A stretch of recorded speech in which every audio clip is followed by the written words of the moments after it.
আসসালামু আলাইকুম। খেলা তো জমে উঠেছে। হাসিনা শেষ পর্যন্ত ভাষণটা দিয়েই দিয়েছে। প্রথমে ছাত্রলীগের ফেসবুক পেজে ভাষণ দেওয়ার কথা থাকলেও পরে বাংলাদেশ আওয়ামী লীগের ফেসবুক পেজে ভাষণটা দিয়েছে এবং ছাত্রলীগের ফেসবুক পেজটা খুঁজে পাওয়া যাচ্ছে না। তো এখন কথা হচ্ছে যে শেখ হাসিনা এত সাহস পায় কই? এত সাহস শেখ হাসিনা কোথায় পায়? এটা কি সাহস না দুঃসাহস? শেখ হাসিনার হারাবার কিছু আছে না পাওয়ার কিছু আছে? পুরো ভাষণটা শুনে একটা জিনিস আমার উপলব্ধি হইল, শেখ হাসিনার আবারও বাংলাদেশে প্রাইম মিনিস্টার হবার খায়েশ আছে এবং 2041 সালের মধ্যে সেটা সে করবে। আজকে 2025, আর 15-16 বছরের মধ্যে এই বিষয়টা ঘটবে। কিভাবে ঘটবে, কি মানে আশ্চর্য ঘটনা ঘটবে, কোন পরিক্রমায় আসবে, সেটা আমার মাথায় ঢুকছে না। তবে তার এই ভাষণের কারণে তার 32টার যে বাড়িটা 32 সূত্রে পাওয়া শেখ মুজিবুরের বাড়ি, সেই বাড়িতে কিন্তু মারাত্মক হামলা হয়েছে। ভেঙে চুরে দেওয়ার জন্য হাজার হাজার ছাত্র সেখানে একত্রিত হয়েছে। বিল্ডিংয়ের জানালা কপাট সব ভেঙে টেঙে আগুন ধরাই দিছে। যে কটা ছাত্র সেখানে গেছে একটা করে ইট যদি খুলে নিয়ে যায় তাহলে বোধহয় পুরো বিল্ডিংটা ভ্যানিশ হয়ে যাবে। তো শেখ হাসিনা ভাষণ দেওয়ার সময় সেটা অবগত ছিল এবং সে তার ভাষণেও এই কথা বলছে যে বিল্ডিং ভেঙে ফেলতে পারবে কিন্তু ইতিহাস বুঝতে পারবে না। বিল্ডিং তো সে আবার করবে এবং আল্লাহ নাকি তাকে এই কারণেই বাঁচিয়ে রেখেছে যে এই কাজগুলো তার করে যেতে হবে। কিছু অসম্পূর্ণ কাজ আছে, সেই কাজগুলো সে করে যাবে দুনিয়া থেকে। বিষয়টা তো সে এরকমও ভাবতে পারতো যে আল্লাহ তাকে এই জন্য বাঁচিয়ে রেখেছে, সে যে অপকর্ম করছে সেই অপকর্মের শাস্তি কি হইতে পারে তার একটা নমুনা তারে দুনিয়াতে দেখাই দিয়ে দিল। একটা অনেকে হয়তো বিশ্বাস করবে, অনেকে করবে না, বাট আমি বিশ্বাস করি যে পৃথিবীতে মানুষ যে যত বড় অপরাধী করুক না কেন, মৃত্যুর আগে সে কিছুটা সাজা পৃথিবীতেই পেয়ে যায়। মরার আগে আল্লাহ তারে শাস্তির একটা নমুনা দেখায় দিয়ে যায়। ব্যাপারটা অনেকের এইভাবে নিতে পারেন যে দুনিয়াতে একটু শাস্তি দিয়া তার ওই পারের শাস্তিটা একটু লাঘব করায়। আবার এইভাবেও দেখতে পারেন যে এখানে স্যাম্পলটা দেখাই দিল, আসলটা ওই পারে গিয়ে হবে। প্রথম হলো একটা কথা বলে যে দৃষ্টিভঙ্গি বদলান, সমাজ বদলে যাবে। তো শেখ হাসিনার বেসিক্যালি আমার মনে হয়েছে যে তার পুরো ভাষণ শুনে সে কি করছে, তার বাপ কি করছে আর সে কি করছে, এইটাই তার পুরো ভাষণে ছিল।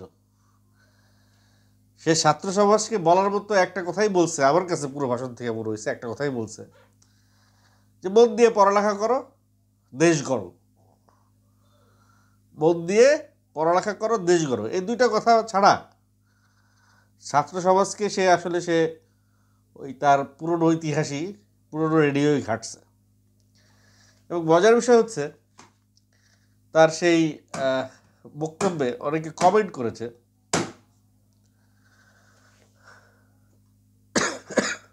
চালু করে আমরা সরকারের 3,01,000 রিয়াকশন আসছে, 7 মিলিয়ন ভিউ হয়েছে এবং রিয়াকশনের মধ্যে ৭৬,০০০ হাহা রিয়াক্ট আসছে। একটা ভাষণে ৩ লক্ষ রিয়াকশনের মধ্যে ৭৬,০০০ই আসছে হাহা রিয়াক্ট। আর 7.4 বিলিয়ন, মানে ভাষণটা বেশিক্ষণ হয় নাই, শেষ হয়েছে অলরেডি 8 মিলিয়নের কাছাকাছি ভিউ হয়ে গেছে। তার মানে কয়েক কোটি ভিউ হবে আজকে এই ভাষণটা। এবং হাসিনার এই ভাষণ ইলিয়াসের ভিডিওকে হার মানাচ্ছে আমার কাছে যেটা মনে হচ্ছে। ইলিয়াসের ভিডিও যত ভিউ হয়েছিল একদিনে, সেই রেকর্ডটা বোধহয় হাসিনার ভাষণ ভেঙে দিবে। অনলাইনে এত ভিউ, সে যেই হারে সে ভিউয়ের দিক দিয়ে এগিয়ে যাচ্ছে। তবে হাসিনা তার একটা স্টিল ছবি, একটা ফটো সে দিয়ে রাখছে পুরো ভাষণে, সে সামনে আসে নাই। অনেকে আবার কমেন্ট করছে যে লজ্জায় বোধহয় মুখ দেখাইতে পারছে না। তো আমার কাছে মনে হয়েছে বিষয়টা লজ্জায় মুখ দেখাতে পারছে না সেটা না, সে তার অবস্থান প্রকাশ করতে চাইছে না, সে কোন জায়গায় আছে। এখন মানে এমন অনেক সিচুয়েশন আছে, অনেক সেট তৈরি করা যায় যে সে দিল্লিতে বসে ভাষণ দিবে, দেখে মনে হবে সে ইউরোপে আছে। তো এইটাও করতে পারতো, কিন্তু সেটাও সে করে না। মানে সে কোনো প্রকার রিস্কই নেয় নাই। সে কোথায় আছে, কোন পরিস্থিতিতে আছে, এটা জানি কেউ টের না পায়। জানের ভয় নাকি মরার ভয়, কোন ভয়ে সে আসে নাই সামনে আমি যাই না। তবে বাংলা একাডেমির বইমেলায় তারা যে ডাস্টবিনের ইয়ে করে দিছে, গ্রাফিতি বানাইছে, এই লজ্জায় সে আসে নাই, নাকি সে যে অপকর্মগুলো করে পালাইছে তার দলের সমস্ত নেতাকর্মীদের রাইখা সে নিজের তল্পিতল্পা গুছাইয়া সে যে পালাইলো, এই কারণে সে মুখ দেখায় নাই, নাকি এই যে তার যে সহযোগীরা সাবেক এমপি মন্ত্রীরা এখন বিবৃতি দিচ্ছে যে শেখ হাসিনা তাদের সঙ্গে প্রতারণা করছে, সে যে একজন প্রতারক, সেই প্রতারণার চেহারাটা সে দেখাইতে চায় না। যাই হোক, কাজের কাজ কি হয়েছে জানি না, সে কতটুক মানুষকে নাড়াইতে পারছে, তার ডাকে কয়জন ঘর থেকে বেরোইছে, সে কতটুক একজন তাকে এখন কতজন মানে, তার কথায় কতজন ঘর থেকে বেরোবে, এটা এখন দেখবার বিষয়। তার নিজের দলের লোকরা এখন কি আর তার আগের মতো তার কমান্ড ফলো করে কিনা। কারণ যেইভাবে বৈষম্য বিরোধী ছাত্র জনতা তাদের ভেরিফাইড ফেসবুকে পেজে আবার এই কাউন্টার দিছে, ওদিকে পিনাকি ভট্টাচার্য সেও আহ্বান জানাইছে যে শেখ হাসিনার সাহস কত বড়, সে জাতির ছাত্র সমাজকে এতগুলো ছাত্রের বুকে বুকে গুলি চালায়া আবার সেই ছাত্রদের উদ্দেশ্যে ভাষণ দিতে আসে। এই কথা বলে পিনাকি সাহেব বলছে যে 32 নম্বরের বাড়ি ঘুরাই দিতে হবে। সে সবাইকে সেখানে সমবেত হইতে জানাইছে। এখন পিনাকি ভট্টাচার্যের কথায় ছাত্ররা, বৈষম্য বিরোধী ছাত্ররা গেল কিনা জানি না, তাদের ঘোষণা অবশ্য গতকালই। যখনই প্রধানমন্ত্রী, সাবেক ফ্যাসিস্ট প্রধানমন্ত্রী ভাষণ দিবে জাতির উদ্দেশ্যে, ছাত্র সমাজের উদ্দেশ্যে, এই কথাটা তাদের কানে গেছে, তখনই বৈষম্য বিরোধী ছাত্র জনতাও তাদের একটা এজেন্ডা প্রকাশ করে দিছে। তাদের এজেন্ডা এরকম ছিল যে ওই যে 32 নম্বরের বাড়িটা গুড়াই দিবে, বুলডোজার অ্যাটাক হবে সেখানে, বোড়ে বোড়ে বাংলাদেশের প্রত্যেকটা গলিতে গলিতে, বোড়ে বোড়ে, থানায় থানায় ভিডিও প্রকাশ করা হবে শেখ হাসিনার সেই টর্চারের, সেই হত্যাযজ্ঞের, সেই ফ্যাসিজমের, সেই জুলাই আন্দোলনের ভিডিও। এবং সবাইকে আহ্বান জানাইছে যেন সবাই এই কাজটা করে। তো একদিকে শেখ হাসিনার ভাষণ চলছে, আর একদিকে তার 32 নম্বরের বাড়ির ভাঙচুর চলছে। মানে ইতিহাসে এটা অনেক বিরল, কোনো দেশের সাবেক প্রধানমন্ত্রী ভাষণ দিচ্ছে তাদের ছাত্র সমাজের প্রতি, আর সেই ছাত্র সমাজ তার বাড়ি ভাঙতেছে। মানে ওনার কি লজ্জা নেই? হবে না কোনোদিন?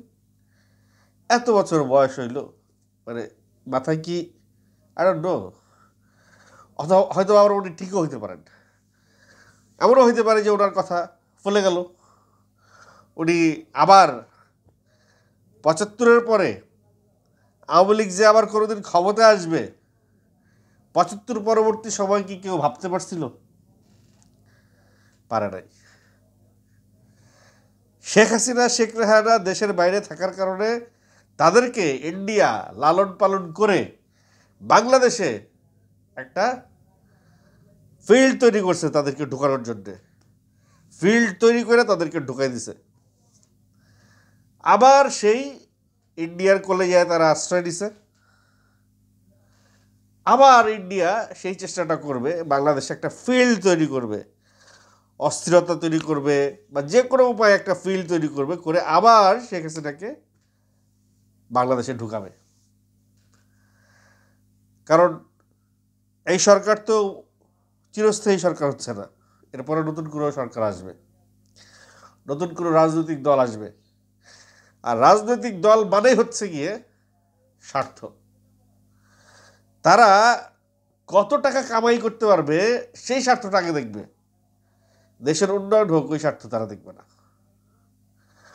কোনো একটা প্রজেক্টে দল কত টাকা পাবে এবং নিজে কত টাকা পাবে আগে ওইটা দেখবে।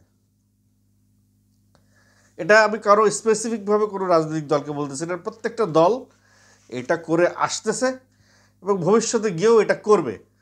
কারণ একটা সাধারণ হিসাব আপনারা দেখেন, যারা রাজনীতি করে তাদের আলাদা কোনো কাজ নাই, কিন্তু তাদের তো কোটি কোটি টাকা আছে ব্যাংকে, গাড়ি আছে, বাড়ি আছে, এগুলো আসে কোত্থেকে? রাজনীতি করলে কি বেতন পায়? প্রতি মাসে 5 লাখ 10 লাখ টাকা বেতন পায়? তা তো পায় না।